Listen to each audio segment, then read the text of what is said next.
moja kwa moja tutatevye. Sinzi ko hari mwenyekiti ko aricho kindiyo kongerako aba yatacindiyo kongerako ubwo nyene tukatuhagurutsa umwigisha. Nta kindi no kongerako hagurutsa umwarimu kugira ducunguze umwanya mwete. Urakoze cyane. Moja kwa moja reka duhagurutse Bakundukize Leandre aze adushikirize ikigo cya mbere ku ruhande rw'abakristo.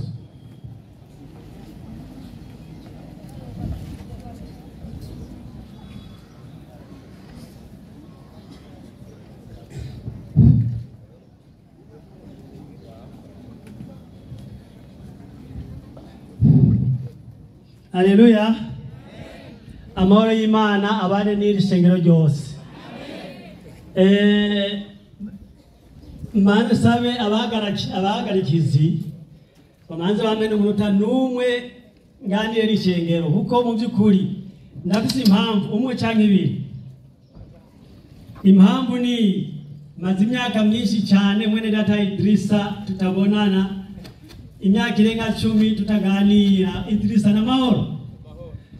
Ndashimye cyane kuba nsubiye kuronka akaryo ko kuganira namwe, izina ry'Imana yagucyubahira. Nashaka kandi nongere ndamutse ishengero rya Kanyosha, naryo nyene maze imyaka myinshi meruka ngaha ziriya nyubako zikiri ariho gitangura kuzubaka hari inyuma. We nabonye haramaze kuba nyabagendwa. Haleluya. Imana ibakomeze cyane. Hanyuma ikindi nacyo mu by'ukuri kinezereye cyane nuko duhuye dukoranijwe n'ijambo ry'Imana. Igituma uyu munsi twacerewe dusabye imbabazi ku ruhande rw'Abayisilamu, toke tugasaba imbabazi nabo bose batsitajwe no gucerwa kw'iki gikorane, mutubabarire cyane kuko itegeko abatanzania bakoresha ngo uwakili wa muda, iyo urenganije umwanya ni icyaha. Imana tubabarire namwe mutware, sibyo gahemu. Hanyuma rero ngiye gutangura ikigwa cyacu cy'uyu munsi. Turakoresha ikigwa cyiza, ikigwa cy'urukundo cyatumye duhura uyu munsi. Mwene data Idrissa rero nagiye gutangura. Idrissa yavuze ati ndaguhonda, siko ga Idrissa mbiri je nanjye singene kuguhonda. Umusomyi antangurire nagombe kwikingira. Soma Korani 2:9 muri Korani takatifu, hapana tukufu. 4:6 2:9 4:6. Korani 2:9 4:6 kubasoma n'abandika. Ndasoma 2:9 4:6. Avuga ngo iki? Haranditse hati, avuga ngo 4:6 mwalimu. Inasemaje? Wala musibishane na watu waliopewa kitabu kabla yenu, ntimuzoharire n'abantu bahawe igitabo imbere yanyu, ila kwa yale majadiliano yaliyo mazuri. Nahogezaho ngo ariko kuri bya biganiro byiza gusa. Izina ry'Imana rishimwe cyane. Amen. Nagomba ko Idrissa iyo ni code usizemo imbere kugira ngo ntiduharire, tuganire ibiganiro byiza. Kadusenga Imana. Uhoraho Mana yacu dukunda, tugushimye kuri Imana igira neza kandi urakoze kutwemereye kuganira ijambo ryawe. Ndakwinginze ubushobozi bwawe bwururukira ahantu abariko buganza imitima yacu, ibyo ushaka bitubeko mu izina rya Yesu. Amen. Umusomyi nyarutsa muri Bibiliya isomo nabonye bari bahaye impamvu ki abadventiste b'umunsi w'indwi twipfuza kubwivugana n'abantu bo madini yose. Ibyahishuwe 14 umurongo wa 6 gushika kuri 7. Hari impamvu. Ibyahishuwe 14 umurongo wa 6 kugeza ku 7. Avuga ngo iki? Ndasoma mu izina rya Yesu. Yego. Haranditse hati, kandi mbona umumarayika wundi aguruka yatiriye ijuru. Mbona umumarayika aguruka yatiriye ijuru, afise ubutumwa bwiza butazoshira bwo kubarira baba kwisi n'amahanga yose n'imiryango yose n'indimi zose n'amaboko yose. Egome. Avuga n'ijwi rirenga ati mwubahe Imana muyihimbaze kuko igihe cy'amateka yayo gishitse. Musenge yaremye ijuru n'isi n'amasoko y'amazi. Urakoze cyane. Aha twahawe nk'inshingano abadvanze b'umunsi w'indwi kuvuga ubutumwa, kububwira abari ku isi bose. hari impamvu igira kabiri. Impamvu igira kabiri kubera iki ababene data b'abayisilamu twifuza kuganira nabo. Igitabo cha Matayo igice cya 2 umurongo wa 12. Ndasoma mu izina rya Yesu. Yego. Somo wa mbere n'uwa kabiri hanyuma tugera ku 12. Matayo 2 umurongo wa mbere n'uwa kabiri. Hanyuma ku 10. Yesu amaze kuvukira i Betelehemu. Yesu amaze kuvukira i Betelehemu mu gihugu cy'Iyudaya ku ngoma y'umwami Herodi. Yegome. Haza abanyabwenge bavuye iburasirazuba baja i Yerusalemu. Urakoze cyane. Somo umurongo wa 10 na 11. Haranditse hati. Handika ngwiki. Babonye iyo nyenyeri. Banezerwa kanyamuneza kenshi. Baranezerwa cyane. Bashitse mu nzu babona uwo mwana na Mariya nyina wiwe. Yegome. Bikubita hasi baramupfukamira. Urakoze cyane. Abayisilamu igituma tubatumira. Abanyabwenge bavuye iburasirazuba barabarabo aribo bagize idini ry'Islamu. Yesu avuye mu ijuru yari umukiza w'abantu bose, ntiyari umukiza w'abakristo, ntiyari umukiza w'abayahudi, ntiyari umukiza w'abarabu. N'abarabu aje baravuye iburasirazuba aho bita Mashariki ya Kati barashika icyo bakoze mugabo bene data ba Idrisa badakora baramupfukamiye. Haleluya, amen. Umurongo ukurikira uvuga ngo bamushikanira amaki, barubura ibisimbo byabo bamushikanira amashikanwa, izahabu n'imibavu n'isenga. Urakoze cyane. Hanyuma rero nifuza yuko uyu munsi iki kiba nikirangira duhera uyu munsi namwe ne data Idrisa nawe nyene yarumuruye bya bisimbo agashikana amashikanwa. Izina ry'Imana rihabwe icyubahiro, amen. Hanyuma ikigo rero tubandanye nsomera isomo rya Yohana igice cya 14 umurongo wa 6. Ndasoma mu izina rya Yesu. Nyarutsa ibintu turazwi imwe haruye. Ndanyarutsa mwarimu. Yego. Yesu aramubwira. Yesu avuga ngo iki? Ati ni jewe nzira n'ukuri n'ubugingo ntawe ushika kuri data namujanye. Ni jewe inzira n'ukuri n'ubugingo ntawe ushika kuri data nagize gute? Namujanye. Igituma twahisemo uyu murongo uyu munsi kubera umwanya dusigaranye. Yesu niwe nzira ntawe ushika kwa data atamujanye. Ariko icyatumye Yesu avuga ko ari we nzira nuko hari izindi nzira. Ngwari iki? Izindi nzira. Abantu bitoboreye bararondeye ayandi mazina, bararondeye abandi bantu bo bashikana kwa data, ariko Yesu yarahakanye ni jewe nzira. Soma ibyakozwe n'umwa 4:12. Ndasoma mu izina rya Yesu. Yego 4:12 byakozwe. 4:12 haranditswe hati. Haranditswe hati. Handitswe ngiki? Kandi awundi agakiza kabonerwamwo. Kuko atarindi zina munsi y'ijuru ryahawe abantu dukwiye gukirizwamwo. Kuko atarindi zina dukwiye kugira gute? Gukirizwamwo. Soma kandi Yohana 10 umurongo w'indwi. Nukuvuga atarasoma mu byumve neza. Yesu mu byako ngo ntarindi zina. Ariko rero ngombe kwereka no mukanyosha abayisilamu n'abakristo yuko hari ayandi mazina sinazawe ngano kuyavuga, ariko ni mwayumva ngombe ko biravuze ngo ntarindi zina. Ayo yandi namo yobaho yose ntacobuza inoti ya pirate kwibaho mugabo buzi ko ari original. Izina ni rimwe, nta yandi mazina yemewe. Havuga ngo iki? Nuko Yesu yongera kubabwira. Ababwira ngo iki? Ati nukuri ndababwire. Yegome. Nukuri ndababwire. Ni jewe rembo ry'intama. Abanyitangiye imbere bose bari bisuma n'abambuzi. Ariko intama ntizabumviye. Ni jewe rembo. Kandi ushika mu rugo wese aciye muri jewe arakizwa agataha agaturuka akaronka icanya. Gezaho.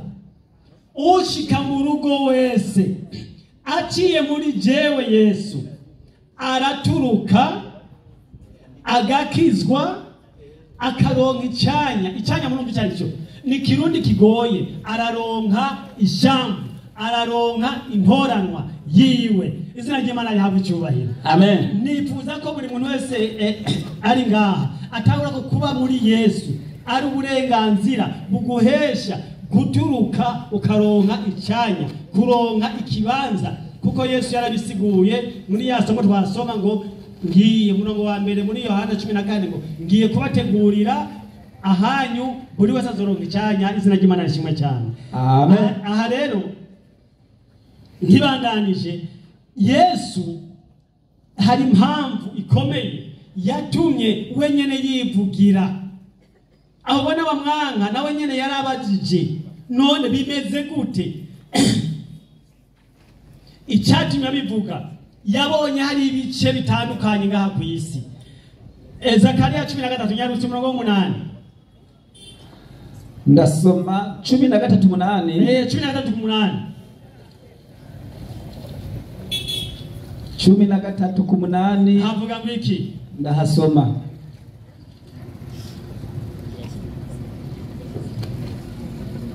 Cumi na gatatu ku munani havuga ngo haranditse hati, havuga ngo iki?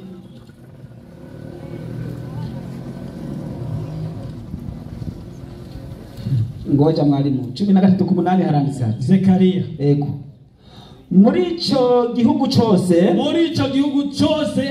mu isi yose niko Horaho agize, ibice bibiri byo muri cyo bizokurandurwa bipfe, ibice bibiri bizorandurwa bipfe, ariko icya gatatu kizosigazwaho. ariko icya gatatu kizogira nte? Kizosigazwaho. Naho wogezaho hariho ibice bitatu, bibiri bizorandurwa na kimwe kizosigara. Ariko Yesu mu rukundo rwiwe, dusomere ningoga Yohana 12:32 wihuse. 12:32 Yohana, ndasoma mu izina rya Yesu. Avuga ngo iki? Haranditse hati 12:32 havuga ngo Yesu yavuze ngo muri bya nanje ninamanikwa hejuru y'isi, jewe Yesu namanikwa hejuru y'isi, nzokwikegera ko bose, gezaho abo iburyo abibubamfu nabo hagati, abantu mbereye bose nzobikwegerako. Imana yacu mu ijuru, Yesu Kristo amaze kuza ngaha ku isi, ntiyagize uruhande rumwe, yatoye impande zose arazikwegerako kugira ngo bose bababiwe. Kubera iki? Dusomera ibyahishuriwe Yohana 5:12 ushye kuri 14. 5 ibyahishuriwe Yohana 12 ushye kuri 14 haranditse ngo, handitse gwiki?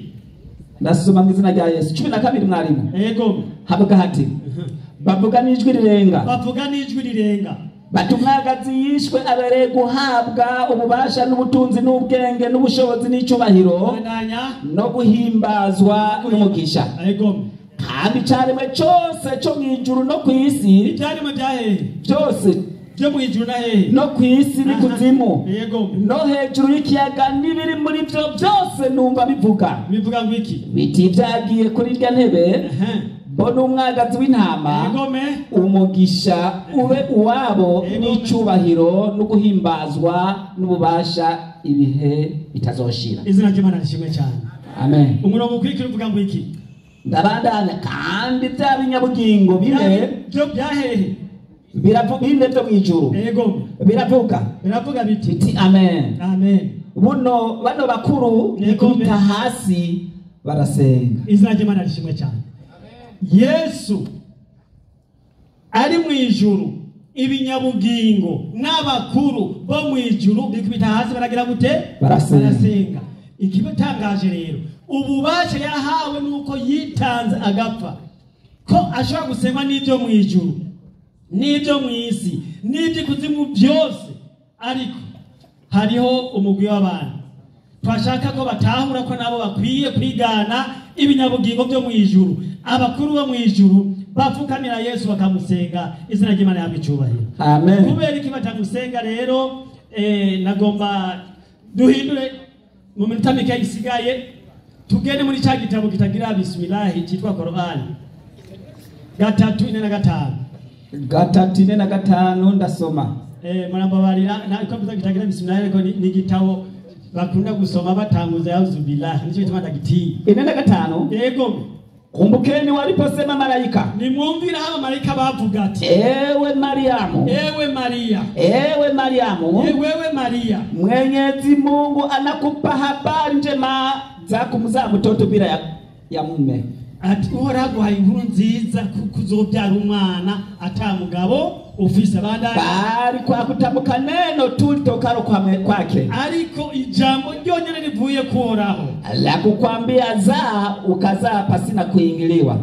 yakubwiye ati uvyara utabonanye n'umugabo. Jina lake ni Masihi Isa mwana wa Mariamu. Ati uwo mwana azokitwa Mesia, Yesu mwene Maria. Niko bavuga twe tuvuga ko umwana ari umwana w'Imana, mwenye heshima, afise icyubahiro katika dunia, kwisi na ahera, no mwijuru, na miongoni mwa waliopelekwa mbele ya Mwenyezi Mungu, ni mbere yabo bose bashizwe imbere y'Imana. Izina ry'Imana habwe icyubahiro. Amen. Ayo majambo rero arashimangirwa na Korani 3:39. Bandanya ndasoma 3:9. aho nyene inyuma gatoya inasema, avuga mwiki, inavuga ati mara malaika wakamlingania hali amesimama akisali chumbani.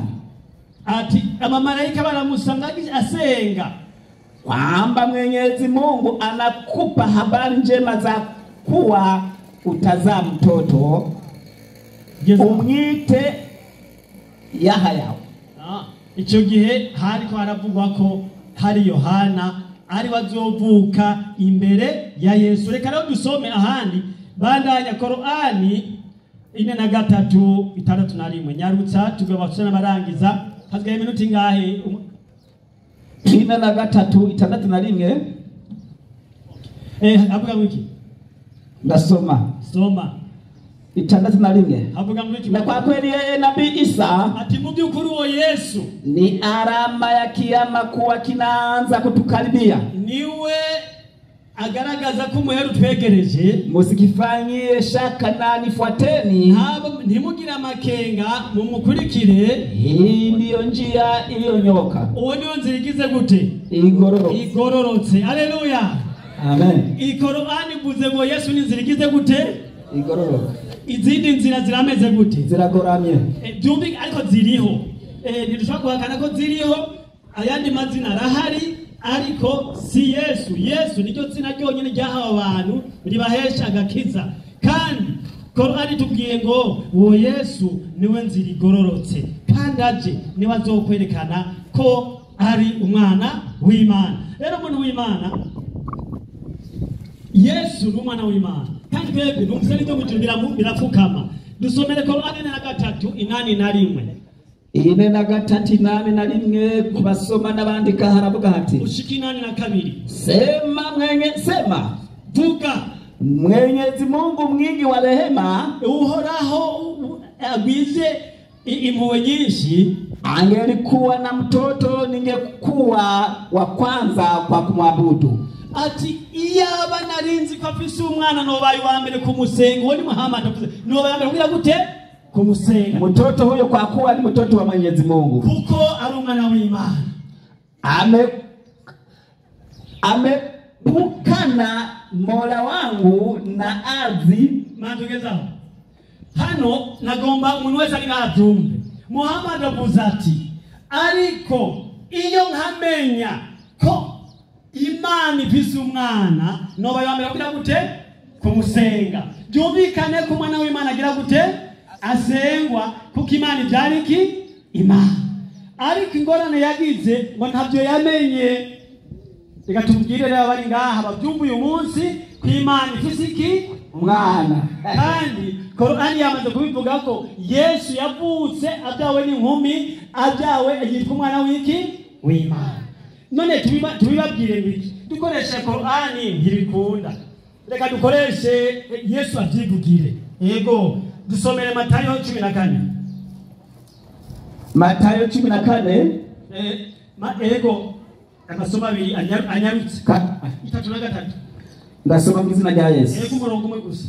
Inasema, havuga ngo iki? abari mu bwato baramupfukamira. Abari mu bwato baragira gute? Baramupfukamira. Yego, bati nukuri uri umwana w'Imana. Soma Matayo 16:13. Ndasoma mu izina rya Yesu. Yego, Yesu aja mu misozi ihera i Kaisaria mu bwa Filipo. Yego, abaza abigishwa biwe ati abantu bagira ngo umwana w'umuntu ndinde. Haleluya. Amen. Yesu nawe arabanza badugana mu misozi ati none ko mwemwe mutembera mwumva abantu bavuga ngo ndinde. Nabo bati bamwe bagira ngo uri Yohana Umubatizi, abandi ngo uri Eliya, abandi ngo uri Yeremiya, cyangwa umwe mu bavugishwa n'Imana. Hanyuma arababaza ati ariko mweho none namwe mvuga gute? Yego. Simoni Petero aramwishyura aritanganiza ati turi Kristo umwana w'Imana nzima. Haleluya. Amen. Hanyuma Yesu nawe avuga ngo iki? Yesu aramwishyura aturi umuhigwe Simoni mwene Yona. Uri umuhigwe Simoni mwene Yona, kuko atawe inyama n'amaraso yobiguhishurira. Nta muntu w'inyama n'amaraso abiguhishuriye, ariko ni Data wo mw'ijuru. Haleluya. Amen. Nta muntu ashobora kumenya ko Yesu ari Kristo, ko Yesu ari umwana w'Imana atabishuriwe nande? Na Data. Petero yarahishuriwe. Bene Data rero na Muhammad igituma batabimenye Data ntiyari bwabahishurire. Inshallah niko kuvuga uyu munsi Data arayibahishurira kugira ngo mupfukamire nkuko ibyo mu ijuru n'ibyo mu isi mupfukamira izina ry'Imana yahabwe icyubahiro. Hanyuma mu by'ukuri abantu b'Imana nashaka ko buri muntu wese ari ngaha yumvise aya majambo. Yesu yarapfukamiwe kandi yarasenzwe, n'uyu munsi arafise icyo cyubahiro yaragikoreye, aremegwa mu ijuru no mu isi. Abatamwemera ko ariyo nzira yonyine igororotse bemera inzira yahe? Somera Zaburi 125 Zaburi 7:5 iravuga ngo egome ariko abizimagiriza mu nzira zabo zigoramye, Uhoraho azobashorerana n'inkozi z'ibibi. Murakoze cyane, Imana ibahezagire kandi bakomeze, kandi nsabe bene Data nabo nyene bagira umugisha w'Imana. Murakoze. Amen. Now uraza kugaruka, reka umwanya moja kwa moja mwenyekiti ahagurutse umusimuzi.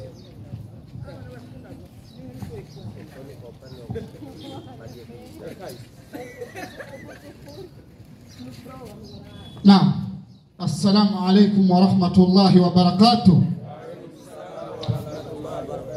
Shimire Mutama avuye ngaha, nibaze ko abantu muri ngaha mwagerageje kwandika ibyo yavuze. Ni nacyo gituma natwe nk'ababikurikiranye twarikurikiranye. Mugabo nubwo tutarekuriwe gutanga inyandiko, hari inyandiko yatanze, ibyo yavuze n'ibihanditse nk'umuhagarikizi numvise atari byo.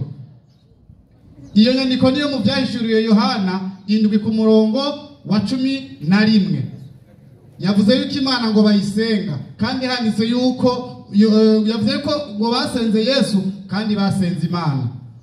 Burya tuba turi ngaha tubikurikirana, nubwo atabitabo biba biri ngaha, biba biri mu mutwe. Kuri ubwo rero uzuraza ngaho uvuga ibyanditse mu bitabo. Ibyo nibyo tujejwe nk'abahagarikizi. Ndaza guhagurutsa umwarimu wanje nawe Amidu Pandas aze ngaha iminota 20 asigure iyo nzira n'ukuri n'ubugingo. Urahawe ikaze. Swadakta kabisa.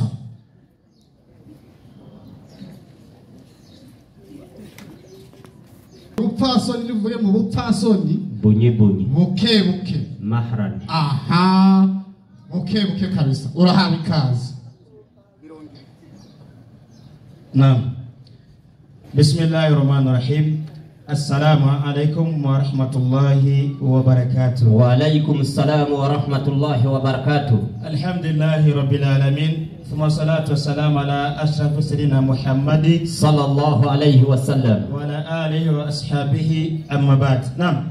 Nyuma gushimira Uhoraho umuremyi w'isi n'ijuru, Imana yo yaremye ibiri mu ijuru n'ibiri mu isi byose, kigira kabiri ndasabira amane bigishwa byose yakara kubasozereje intumwa n'abahanuzi, akaba ari kizigenza mu ntumwa intumwa y'Imana Muhammad sallallahu alayhi wa sallam. Kigira kabiri reka je nanjye mvuge dutigene nka Mutama hariya, nanje umunsi ndanezerewe kuba tugiye kuyaga n'abajya batambona hariya mbere n'abakristo b'Abadiventiste akabose bitabye mbere Imana ibahezagire ndabaramutsa mvuga dutumaro y'Imana bane namwe narimo natangura inyandiko kweli mutamavuye ngaha yatanguye ashimira Idrisa aho yavuze ati ngo araza kumukubita turi kumwe ndio ariko mutama kumbure babitahuye ukundi kuntu kubera ndabona ko n'imyaka ikira mujana birashoboka nabo kwari gukubita ubwo yavuze ati akuza kukubitisha inyandiko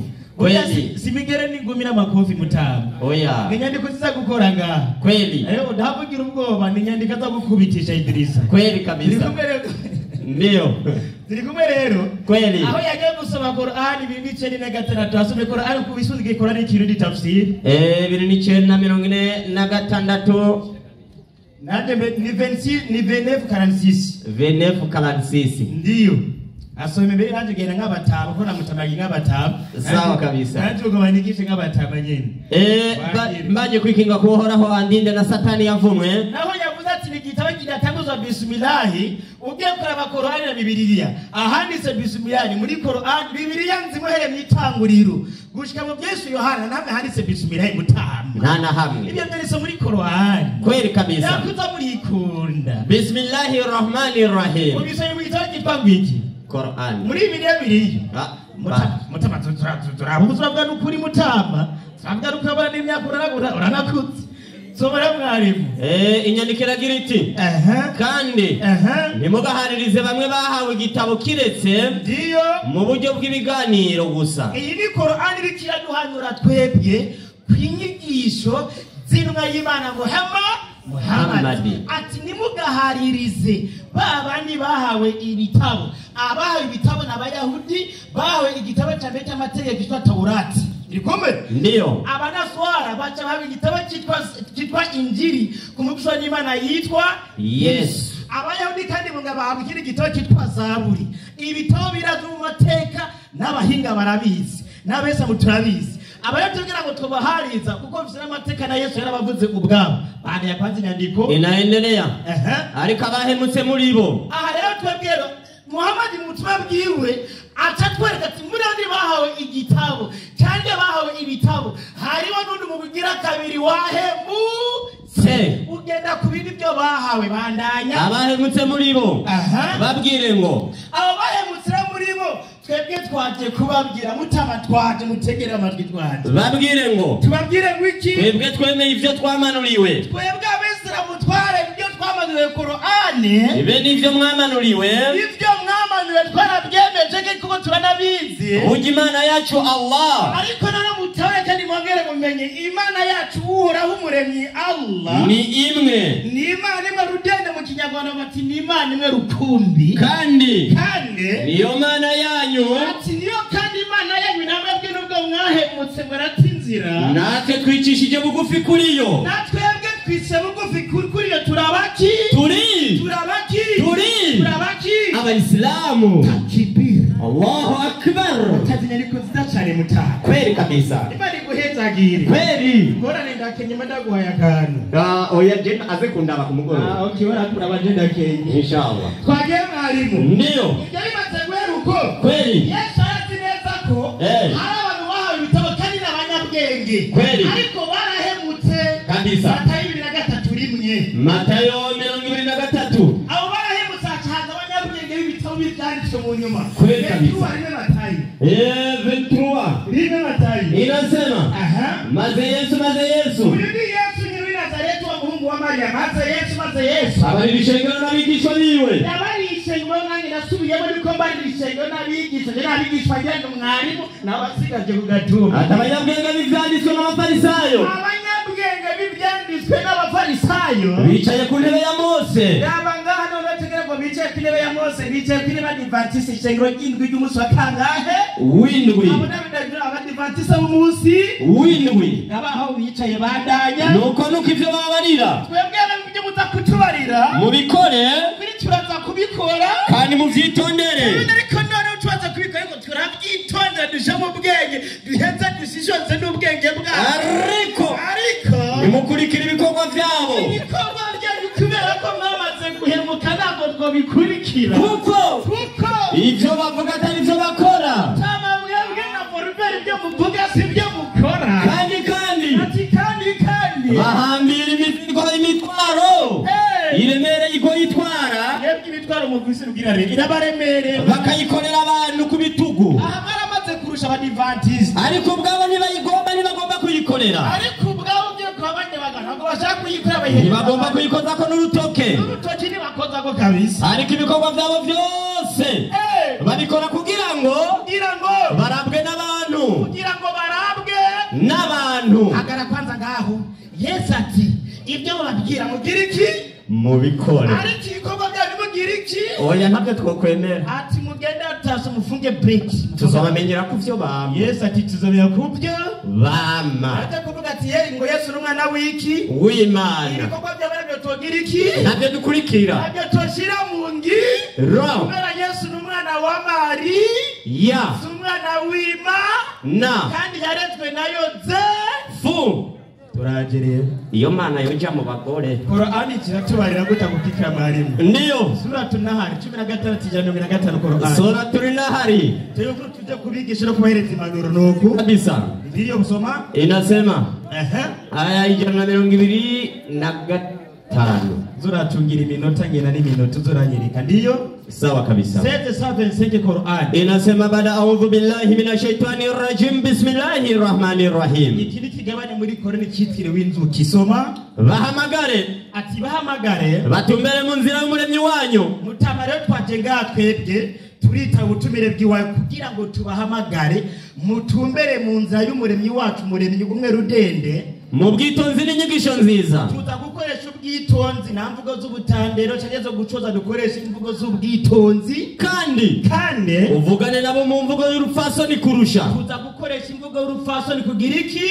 Kurusha. Ndiyo. Kuko mu by'ukuri umuremyi wawe umuremyi wacu ni wazicana bazimiye mu nzira yiwe. Umuremyi wacu ni wazi abazimiye cyane mu nzira yiwe. Kandi ni nawe azicana abagororotsi. Abagororotsi. Izi ni inyigisho za Muhamadi turiko turacako kugira ngo tubahamagare mu idini ry'Ubwisiramu muve mu nzira yo kukinzi iyo nzira muri mosiyo. Kweli inzira igororotse kubera iki mwarimu? Iyo nzira igororotse ni ya Muhamadi 3:3 mu Qur'ani suratu Al-Imran. Inasema bismillahir rahmanir rahim. Aho yabati kul in kuntum tuhibbuna Allah fatabi'uni. Soma tafsiri ya siguro. Inasema mu by'ukuri ndiyo nimwaba koko mukunda Allah. Nimwaba koko mukunda Uhoraho Imana yanyu Allah. Nimumurikire je Muhammadi. Ati nimumurikire je Muhammadi. Maze Allah. Maze Uhoraho Allah. Azobakunda. Nimwamara gukira mu gukira Muhammadi Uhoraho muremene dozabakunda. Kandi azobabarira ibyaha byanyu. Imana bafutira ibyaha byanyu. Kuko Allah ni wenyine ikigomwe nyene impuhwe. Kuko kubera Allah ni wenyine ikigomwe nyene impuhwe. Kondisiyo ukurikirwa y'Imana nde Muhammadi akubere inzira. Kubera inzira y'igikitana turi bino musi ta 2024 ni inzira imwe gusa ni inzira y'Imana Muhammadi. 21:7 Qur'ani. 2:107 Qur'ani. Igitabo cyaranda Qur'ani. Ku izina ry'Imana nyene imbabazi nyene impuhwe. Yaruka tugere umwanya mwarimu. Nitwakurungitse wowe Muhammad. Ati no uni Gabriel kabira Muhammad karayishwe marika Gabriel kabira Muhammad. Oni twakurungitse wowe Muhammad. Kiretse ko ubimpuhwe kubiremwa byose. Kiretse ko utakuba impuhwe kubiremwa byose. Abadive ni biremwa si biremwa. Nibaza ko ari biremwa. Kumbe nimba ari biremwa waje kubabera impuhwe ninde? Muhammad. Kumbe Muhammad niyo nzira yabo yagakiza. Kwa Forubert ni Muhammad Forubert. Kweli kabisa. Ni Muhammad. Kabisa. Kiretse bahakanye ko atari biremwa. Kiretse ni wahakana uzutega uvuga ati je ndi giti cy'umukaratusi ziri kiremwa. Oya naco ni kiremwa. Changaruka ndakubwira umukaratusi ni kiremwa. Kweli kabisa. Uzaba wibumye. Kweli. Twagira mwarimu. Ndio. Nicari mu nango tugenda Abaroma 10:25 yaruse. Abaroma 10:25. Utabano ya utanze nanjye ndahuje ku Abaroma abo baheburayo. Abaheburayo so. Sawa kabisa. Jisi benseke jiska benseti ku iyo somo. Okay. inyandiko igira iti ndiyo twoye guheba gukoranira hamwe nk'uko bamwe bagira ariko duhanurane kandi uko mubonye wa munsi wegereza murushirize kugenza mutyo murushirize cyane guhanurana kabisa. harabandanya 26 kuko namba dukora ibyaha by'ukuri murabikora mwarimu tukabikora ibigirankana ntabwo wajya kwemera ikibamwishyira mu butatu ucugaruka kuvuga ati Imana yarabyaye ibyara umwana w'umuhungu witwa Yesu n'ukuri ibi ni ibyaha mukora kubugirankana kweri kabisa bandanya kandi tumaze guhabwa kumenya iby'ukuri ntabagisigaye ikimazi cy'ibyaha ngo tumaze kumenya guhabwa iby'ukuri ntabwo habagisigaye ikimazi cy'ibyaha uvuga ko Yesu ari kimazi yaje kubacungura iyo kimazi ni icyo kimazi sico ariko haba hasigaye iki twitegana ubwoba gucirwa iteka ndiyo no kwitega umuriro iki umuriro w'inkazi nabyo gucungwa ikimazi Yesu yarabacunguye Bibiliya ivuga ati iyo kimazi kirapembe uzorigata abenshi b'Imana ukengereye ibyagezwe bya Mose ibyabona 2 cyangwa 3 ndiyo biramwicisha atakigongo biragukuza ha mutwe kabisa takbir Muto atayeri ko inziza cha Imana guhezagire Imana guhezagire kabisa kweli kabisa isigaye itani sidigisha ulishamaliza bana yaje mwarimu sigaranye iminota 5 kweli ukuri ko tuyigende ko rero kabisa yatanze inyandiko ati abatangure Yesu imbere bose babaye ibiki ngo ibisuma n'abambuzi some icyo gitabo Yohana 10:8 Yohana 10:8 abatanguriye Yesu imbere babaye ibisuma n'abambuzi honyene Aburahamu yatangure Yesu Mose yatangure Yesu na nyina Mariya kumubwira yatangure Yesu ari na Yohana yatangure Yesu reka dusuzume iyo yari ko watanze hagira ati mwagiye kubesha Yesu muzanye nikuzabaza abahinga abanyabwenge soma abanyitangiye imbere bose bari bisuma n'abambuzi ngo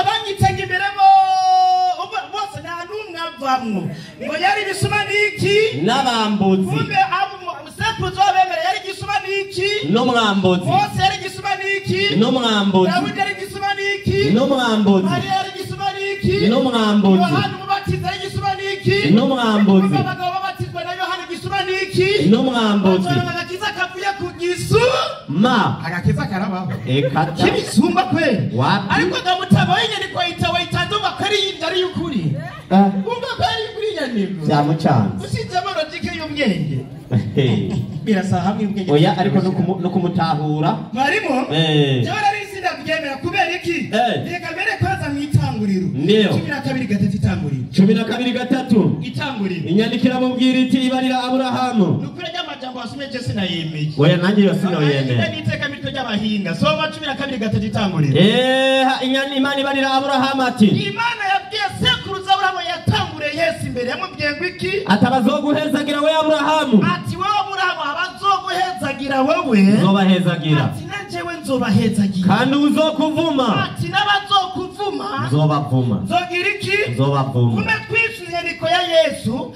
amajambo ko abamutangura bose imbere n'iki nibisuma n'abambuzi yabitse barande Aburahamu kumvugo yitangura Yesu atashikigiki ikivume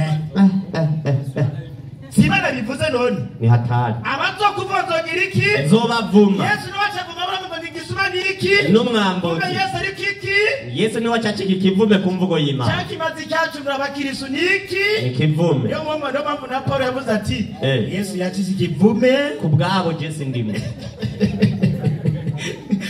kubw'abakirisu abadini inna lillahi wa inna ilaihi raji'un tamahero turagenda gaki harabanyabwenge binyandiko turagenda gaki ugenda n'amaviri twagiye mwari mu byo iminota irikirambara mikiyenya yasomye benshi Yohana 5:12 ivyashiro Yohana 5:12 nyarutse sawa kabisa ugeze 14 5:12 nyarutsa inyandikira gira iti bavuga n'ijwi rirenga bati umwagazi yishwe abereye guhabwa ububasha n'ubutunzi n'ubwenge n'ubushobozi n'icyubahiro no guhimbazwa n'umugisha kandi icyaremwe cyose cyo mu ijuru no mu isi n'ikuzimu no hejuru y'ikiyaga n'ibiri muri byo byose numva bavuga bati ibyagiye ku ntebe bene umwagazi w'intama umugisha ubu wabo n'icyubahiro no guhimbazwa n'ububasha ibihe bitazoshira Yesu niwe yahawe icyubahiro no guhimbazwa. Reka turabe soma indwi aho nyine 11 inyandiko igira iti n'abambaye imvune zera bazinga abambaye amakanzu yera batatu muza abamarayika bose bari bahagaze bakikije ino ntebe. Nawe ngwino hano ngo nawe batatu nenda turabe fanya haraka turabe ukuntu babigenjeje kweli kabisa. Abamarayika bose bari bahagaze bakikije ino ntebe bakikije n'abakuru ndiyo na vya binyabugingo. Harimo abamarayika hamwe n'abakuru hamwe n'ibinyabugingo tutumva amazina yabyo bigira biki bose bikubita hasi bubamye ubaba kuri sijida bubamye imbere y'intebe ndiyo basenga Imana bariko basenga Imana bati hadi mwiju basenga Imana bati umugisha no guhimbazwa n'ubwenge n'ishimwe n'icyubahiro n'ububasha n'ubushobozi ndiyo n'ivy'Imana yacu ibihe bitazoshira. Amen. Gumayo basenze bameze gute bubanye bane basenga uku n'abayisilamu. Uyu mutama wacu shakatire ko basengande Yesu tugomba dusuze mbega Yesu yari yicaye ku ntebe cange ninde ibyakozwe n'intumwa 54 ibyakozwe n'intumwa 54 indwi y'umurongo wa 54 74 soma turabe mbega ni Yesu iko barasenga cange siwe. Inyandiko irababwira iti bakurikirane neza ukurikira inyandiko bavyumvise baribwa mu mitima bamuhekenyera imisaya ariko Stefano yuzuye mpwemu yera hagarika gatoya mu mitima bamuhekenyera imisaya ariko Stefano yuzuye mpwemu yera hanga amaso mu ijuru. Aha namwe mu yera yari Stefano yari yuzuye mpwemu yera acahanga amaso mu ijuru abona ubwiza bw'Imana yabonye ubwiza bw'Imana bwo bwari bwicaye ku ntebe na Yesu ahagaze iburyo bw'Imana. Yesu ntabwo yari yicaye ahubwo yarahagaze iburyo bw'Imana. Abamarayika n'abakuru n'ibinyabugingo bubamiriki Imana. Yesu ahagaze iburyo bw'Imana. Ntabwo basenze Yesu mutama yatube nimwibwire mutama yaratubeshe ego kabisa. Ikibazo rero kiraje mwarimu umwanya ariko urakoheranye umwanya agira hati izina ry'Imana nyir'imbabazi n'impuhwe mu by'ukuri Isa ni ikimenyetso cy'uko umuhero uri hafi. Izina ry'Imana inyandiko niyo Yesu niwe kimenyetso cy'uko umuhero uri hafi. Ntimugire ko ubwoba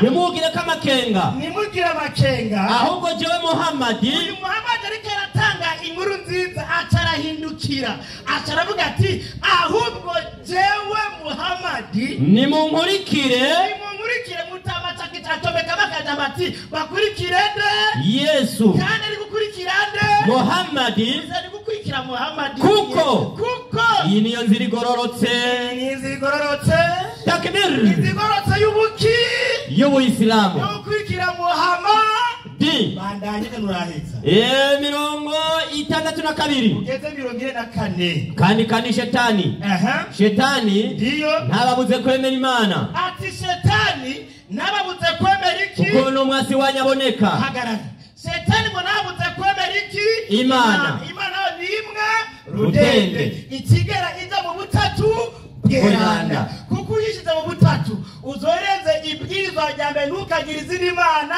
umbangikanya rudende. Sawa, assalamu alaikum. Wa alaikum assalam wa rahmatullahi wa barakatuh.